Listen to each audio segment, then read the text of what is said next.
Hey guys, இன்னைக்கு நாம பார்க்க போற வீடியோ என்னது அப்படின்னு பார்த்தீங்கன்னா, ராம் சரண் என்டிஆர் நடிச்சு ரீசெண்டாக ரிலீஸ் ஆயிருக்கிற படம் வந்து RRR. இந்த படத்தோடைய ஹிடன் டீடைல்ஸ் வீடியோ தான் நாம இந்த வீடியோவில் பார்க்க போறோம்.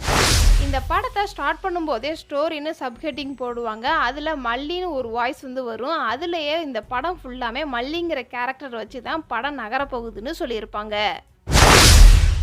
இந்த படத்தோட டைட்டிலும் அது கூட சப்டைட்டில் போடும்போதே நீங்கள் கவனிச்சிங்க அப்படின்னா, ஒரு பக்கம் ஃபயர் இருக்கிற மாதிரியும் இன்னொரு பாதி வாட்டர் இருக்கிற மாதிரியும் தான் வந்து கிரியேட் பண்ணியிருந்திருப்பாங்க.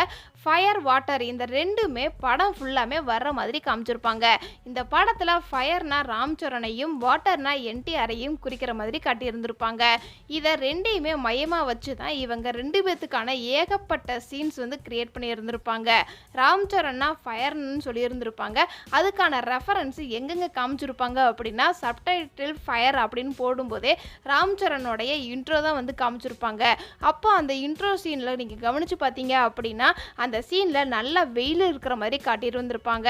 அது கூட 500 பேரை அடிக்கும்போது கூட ஒரு பொம்மை தீ பிடிச்சி எறிகிற மாதிரி காட்டுவாங்க. அப்போ அடுத்த ஃப்ரேம்லேயே வந்து ராம் சரணை தான் வந்து காமிச்சிருப்பாங்க. இந்த ஃபைட் சீன் முடிஞ்சதுக்கு அப்புறமாட்டியுமே ராம் சரண் வந்து ஃபேஸை தண்ணி ஊற்றி கழுவுற மாதிரி காட்டியிருந்திருப்பாங்க. அப்போது அந்த வாளியில் கூட ஃபயர் அப்படின்னு எழுதியிருக்கோம். வாட்டர்னா என்டிஆர்னு சொல்லியிருந்திருப்பாங்க. அதுக்கான ரெஃபரன்ஸ் என்னென்ன பண்ணி வச்சுருக்கிறாங்க அப்படின்னா, வாட்டர் அப்படின்னு சப்டைட்டில் போடும்போது என்டிஆர் இன்ட்ரோ வந்து காமிச்சிருப்பாங்க. இன்ட்ரோ சீனில் நல்ல ஒரு காட்டு பகுதி வந்து எடுத்திருப்பாங்க. அந்த லொக்கேஷன் வந்து ஒரு குளிர்ற மாதிரி இருக்கும், தண்ணி இருக்கிற மாதிரியும் என்டிஆர் இன்ட்ரோ சீனில் ஒரு புலி வந்து என்டிஆரை துரத்துற மாதிரி காமிச்சிருப்பாங்க. அந்த புலிகிட்ட வந்து கீரல் வாங்கியிருப்பாரு. அந்த புலி என்னதான் கிராஃபிக்ஸாக இருந்தாலும் என்டிஆர் முதுகில் கீரல் வாங்கின தடத்தையும் டீட்டெயிலாக கொடுத்துருப்பாங்க. இந்த படத்தில் என்டிஆர் வந்து வசதி இல்லாதவராக தான் வந்து காமிச்சிருப்பாங்க. டிஃப்ரெண்ட் நம்பர் பிளேட் வச்சு ரொம்ப பைக்கை யூஸ் பண்ணுற மாதிரி இந்த படத்தில் காமிச்சிருப்பாங்க. இந்த பைக்கெலாம் எப்படி வந்திருக்கும் அப்படின்னா, என்டிஆர் வந்து மெக்கானிக் செட்டில் வேலை பார்க்குற மாதிரி ஒரு சீனில் வந்து காமிச்சிருப்பாங்க. அதனால கூட என்டிஆருக்கு ரொம்ப பைக் வந்து கிடச்சிருக்கலாம். இந்த சீனில் சமுத்திரக்கனி, ராம் சரண், என்டிஆர் ஆளு 3 பேருமே செக் போஸ்ட்டில் நின்று ராம் சரணுடைய ஐடியை வந்து வெரிஃபை பண்ணிக்கிட்டு இருப்பாங்க. ஆனால் சமுத்திரக்கனி வந்து கேஷுவலாக தான் என்டிஆர் ஆளு மேலே கை வச்சுருந்துருப்பாரு. ஆனால் போலீஸ் வந்து ராம் சரணை பார்த்து சல்யூட் அடிக்கும்போது என்டிஆர் ஆளு தப்பிச்சிருவான் அப்படிங்கிறதுக்காக என்டிஆர் ஆளு டைட்டாக பிடிக்கிறதுமே டீட்டெயிலாக கொடுத்துருப்பாங்க. நாட்டு சாங் ஸ்டார்ட் பண்ணும்போது ராம் சரண் ஒரு சில ட்ரம்ஸில் மியூசிக் பண்ணியிருந்து ராம் சரணை பாம்பு கொத்தி அடிபடும் போது என்டிஆரை கூப்பிட்றதுக்காண்டி அந்த மியூசிக் தான் வந்து யூஸ் பண்ணியிருந்திருப்பார் ராம் சரண். அதே மாதிரி என்டிஆர் வந்து ராம் சரணை காப்பாற்ற வரும்போது இந்த மியூசிக் தான் யூஸ் பண்ணியிருந்திருப்பார் என்டிஆர்.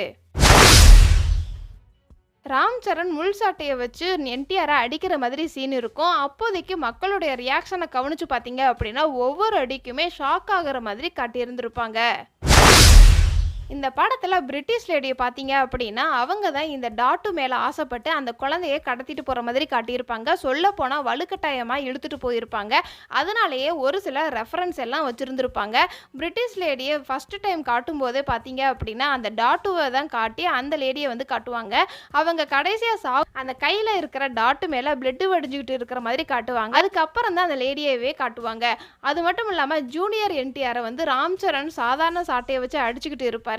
அந்த பிரிட்டிஷ் லேடி உடனே என்ன பண்ணுவாங்க அப்படின்னா, முள்ளா இருக்கிற கம்பியில செஞ்ச அந்த சாட்டையை எடுத்து கொடுத்து இதை வச்சு ட்ரை பண்ணிப்பாரு அப்படின்னு சொல்லிட்டு ராம் சரண் கிட்ட கொடுப்பாங்க. இவ்வளவு கொடுமைப்படுத்தினாலும் என்னவோ தெரியல, கடைசியில் பார்த்தீங்க அப்படின்னா அந்த பிரிட்டிஷ் லேடி அதே மாதிரி முள்ளுள்ள கம்பியில தான் சிக்கி மாட்டி இறந்து போகிற மாதிரி காட்டியிருந்திருப்பாங்க. இதே மாதிரி இன்னொரு ஆளுக்கும் டீட்டெயிலிங் கொடுத்துருப்பாங்க. அது யாரு அப்படின்னா, எட்வர்ட் அப்படிங்கிற கேரக்டர் பார்த்தீங்க அப்படின்னா ரொம்ப மெயினாக இருக்கிற மாதிரி காட்டியிருந்திருப்பாங்க.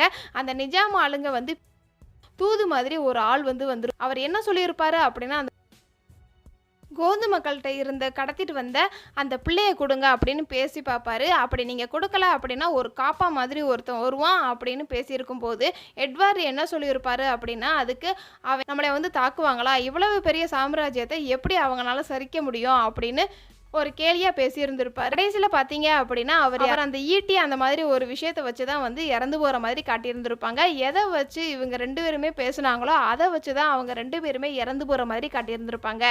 இதே மாதிரி தான் கவர்னர் கார்டும் அவர பார்த்தீங்க அப்படின்னா, அதே மாதிரி தான் இறந்து போயிருப்பாரு. இந்திய மக்கள் உள்ள யாரையுமே வந்து புல்லட்ட வச்சு சுடக்கூடாது அப்படிங்கிற மாதிரி எல்லா சோல்ஜர்களையுமே வந்து சொல்லியிருந்திருப்பாரு. ஏன்னா, இவங்க வந்து அந்த புல்லட்டுக்கு வேல்யூவே கிடையாது, ஒர்த்து கிடையாது அப்படிங்கிற மாதிரி சொல்லியிருந்திருப்பாரு. கடைசியில பார்த்தீங்க அப்படின்னா, அதே புல்லட்ட வச்சு தான் இவரும் இறந்து போற மாதிரி காட்டியிருந்திருப்பாங்க. படத்தோடைய கிளைமேக்ஸை அந்த கவர்னர்ஸ் ஷூட் பண்ணும்போது அவருடைய பிளட்டு வந்து பார்த்தீங்க அப்படின்னா, சன் நெவர் சிட்டி அப்படின்னு இந்த பிரிட்டிஷ் எம்பையர் அப்படிங்கிற ஒரு ஸ்லோகன் மேலே வந்து போய் ரத்தம் தெறிக்கிற மாதிரி காட்டியிருந்திருப்பாங்க. ரத்தங்கிறது தண்ணியை தான் வந்து மீன் பண்ணும். அந்த ரத்தம் தெறிக்கும் போதும் பார்த்தீங்க அங்கங்கே சின்ன சின்னதாக ஒரு நெருப்பு கங்கு பறந்துக்கிட்டு இருக்கிற மாதிரி காட்டியிருந்திருப்பாங்க. இந்த இடத்துலையே கூட அவங்க 2 பேருமா சேர்ந்து இந்த சாம்ராஜ்யத்தை அழிச்சு உடைச்சிட்டாங்க அப்படிங்கிறத டீட்டெயிலாக அந்த தண்ணியும் அந்த நெருப்பும் பறந்துக்கிட்டு இருக்கிற மாதிரி காட்டியிருந்திருப்பாங்க. படத்தோடைய கிளைமேக்ஸில் ராம் சரண் வந்து ஜூனியர் என்டிஆரை பார்த்து உனக்கு என்ன வேணும் கேளு அப்படின்னு சொல்லும்போது கல்வி கொடுனா அப்படின்னு சொல்லிடுவார். அப்போது ஒரு கொடியில் ஏதோ ஒரு ஹிந்தியில் வந்து எழுதியிருக்கோம். கொடியை பிடிக்கிற மாதிரி காட்டியிருந்திருப்பாங்க. அந்த கொடியில் என்ன எழுதியிருக்கோம் அப்படின்னா தண்ணி, காடு, நிலம் இந்த 3 தான் வந்து எழுதியிருக்கோம். ஒரு நாட்டோட ஒரு முக்கியமானது வந்து 3 தான். இந்த தண்ணி, காடு, நிலம் இதை எல்லாத்தையுமே உங்ககிட்ட இருந்து வாங்கி நாங்கள் சுதந்திரம் கண்டிப்பாக அடைஞ்சிருவோம் அப்படிங்கிறத மீன் பண்ணி கரெக்டாக டீட்டெயிலிங்காக கொடுத்துருப்பாங்க. ராமர் அப்படிங்கிற ஒருத்தருடைய பாடி லாங்குவேஜில் இருந்து அவர் எப்படி இருப்பார் அப்படிங்கிறத நம்ம மனசில் பதிஞ்சிருக்கோம். ஆனால் சீதா எப்படி இருப்பாங்க அப்படின்னு சொல்லிட்டு நம்ம யாருக்குமே அந்த அளவுக்கு பார்த்திங்கன்னா தெரியாது. ராமர் கையில் வில் வச்சுருந்துருப்பார், சட்டை போட்டிருக்க மாட்டார், காவி துணியில் ஒரு வேட்டி கட்டியிருந்திருப்பார்.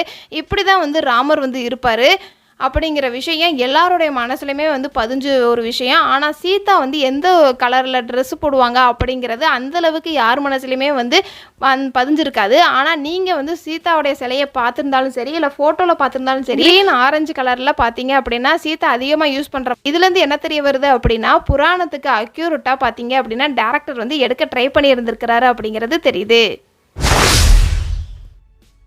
ஜூனியர் என்டிஆர் அவங்க ஆளுங்க கிட்ட நின்று பேசிக்கிட்டு இருக்கும்போது இந்த பின்னாடி உள்ள பேனரில் பார்த்தீங்க அப்படின்னா மியூசிக் இன்ஸ்ட்ருமெண்ட்டுங்கிற பேரில் வந்து இருக்கிற மாதிரி காட்டியிருந்திருப்பாங்க. எதுக்காக இந்த இடத்துல வச்சுருக்கிறாங்க அப்படின்னா வெக்ட்ராலஸ் அப்படிங்கிற மியூசிக் இன்ஸ்ட்ருமெண்ட் கம்பெனி வந்து 1901 1929 வரைக்கும் பார்த்தீங்கன்னா யூஸ் பண்ணியிருந்துருக்கிறாங்க இந்த இன்ஸ்ட்ருமெண்ட்டை. இந்த படமும் பார்த்தீங்கன்னா 1920 காலகட்டத்தில் நடக்கிற மாதிரி தான் வந்து காமிச்சிருப்பாங்க. அதனாலேயே கரெக்டாக இந்த இடத்துல பார்த்தீங்க அப்படின்னா ஒரு பேனர் எல்லாம் செட் பண்ணி யூஸ் பண்ணியிருந்திருப்பாங்க. இந்த சீனுக்கு அப்புறம் வர்ற நட்பு பாடலில் கூட 2 பேரும் காட்டுக்குள்ளே நடந்து வர்ற மாதிரி காட்டியிருந்திருப்பாங்க. காடு அப்படின்னா குளிர்ச்சி, தண்ணி, அதுக்கு மீனிங் வந்து பார்த்தீங்க அப்படின்னா ராம் சரணும் என்டிஆரும் 2 பேருமே நடந்து வந்திருக்கும் போது ராம் சரண் கையில் மட்டும் அந்த விளக்கு சம்மந்தமான நெருப்பு வச்சுருக்கிற மாதிரி காட்டியிருந்திருப்பாங்க.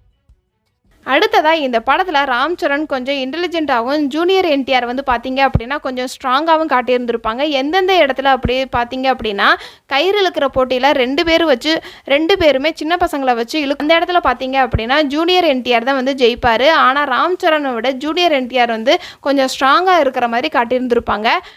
அதே மாதிரி இன்டர்வெலுக்கு கொஞ்சம் முன்னாடி நடக்கிற ஒரு ஃபைட்டில் பார்த்தீங்க அப்படின்னா ராம் சரண் அத்தனை அடி அடிச்சிருந்திருப்பார் என்டிஆரை. ஆனால் கோபமாக ஜூனியர் என்டிஆர் பார்த்தீங்க அப்படின்னா ஒரே ஒரு அடி தான் வந்து அடிப்பார் ராம் சரணை. ராம் சரண் ரொம்ப தூரம் தள்ளி போய் விழுகிற மாதிரி காட்டியிருந்திருப்பாங்க.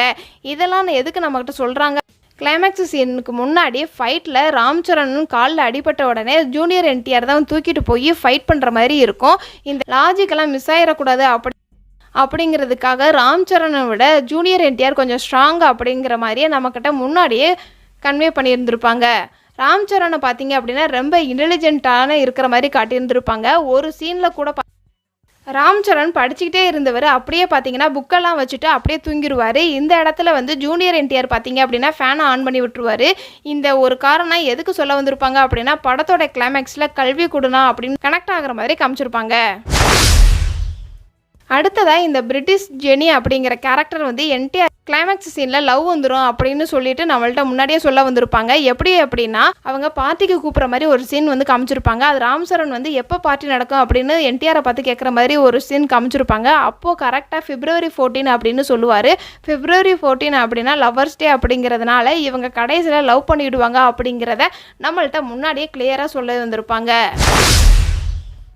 ஜூனியர் என்டிஆரோட ஆளை வந்து நான் ராம் சரண் கடத்தி உங்கள் அண்ணன் எங்கே இருக்கான்னு சொல்லு, இல்லைன்னா உன்னை கொன்றுவேன் அப்படின்னு சொல்லி டார்ச்சர் பண்ணிக்கிட்டு இருந்திருப்பாரு ராம் சரண். அப்போ தப்பிக்கிறதுக்காக அந்த ஆள் வந்து கீழே போன பாம்பை எடுத்து ராம் சரண் மேலே விட்டுருவார். அப்போ அந்த ஆள் வந்து ராம் சரணை பார்த்து என்ன சொல்லுவார்னா, இதுக்கான விஷ மருந்து பார்த்தீங்கன்னா வெள்ளைக்காரன்ட்ட கூட கிடையாது அப்படின்னு சொல்லியிருந்திருப்பாரு. இந்த பாம்பு என்ன அப்படின்னு சொல்லி சர்ச் பண்ணி பார்க்கும்போதும் தெரிஞ்சிருக்குது. இது ஆசியா கண்ட்ரியில் தான் வந்து அதிகமாக இருந்திருக்குது. அது மட்டும் இல்லாமல் இந்தியா, சைனாவில் தான் வந்து அதிகமாக இருந்திருக்குது.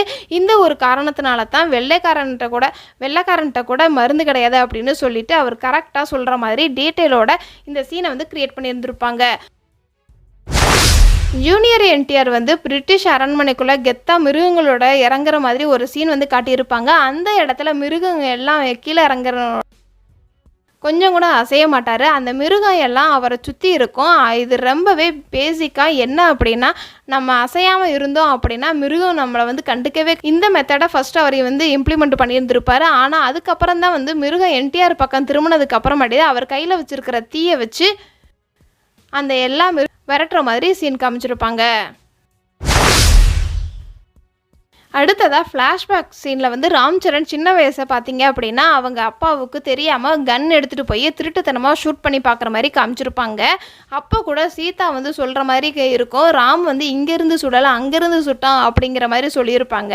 அப்போ அந்த இடத்துல அஜய் தேவகனை பார்த்தீங்க அப்படின்னா அவருடைய இடுப்பில் இருந்த ஒரே ஒரு புல்லட் வந்து மிஸ் ஆகிருக்கும். நெஞ்சில் இருக்கிற புல்லட்டும் இடுப்பில் இருக்கிற புல்லட்டும் வந்து கரெக்டாக இருக்கும். ஆனால் ஒரே ஒரு இடத்துல மட்டும் பார்த்தீங்க அப்படின்னா புல்லட் வந்து மிஸ் ஆகிருக்கும். அந்த ஒரு புல்லட்டை தான் வந்து பார்த்தீங்க அப்படின்னா ராம் வந்து தெரியாதனமாக எடுத்து ஷூட் பண்ணியிருந்திருப்பாரு.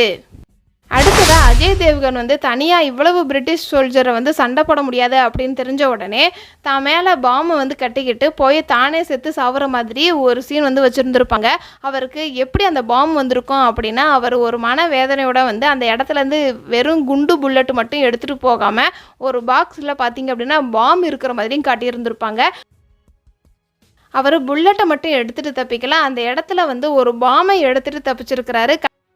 இந்த வீடியோவில் அவ்வளோதான் ஃப்ரெண்ட்ஸ். இதெல்லாம் இந்த படத்தில் நான் நோட் பண்ண ஹிடன் டீட்டெயில்ஸ். இதை தவிர நீங்கள் இந்த படத்தில் வேறு ஏதாவது ஹிடன் டீட்டெயில்ஸ் நோட் பண்ணியிருந்தீங்க அப்படின்னா மறக்காமல் கமெண்ட் பாக்ஸில் கமெண்ட் பண்ணுங்கள். இந்த மாதிரி வேறு ஒரு இன்ட்ரெஸ்டிங்கான வீடியோடன் சந்திக்கின்றேன். டாடா பாய்.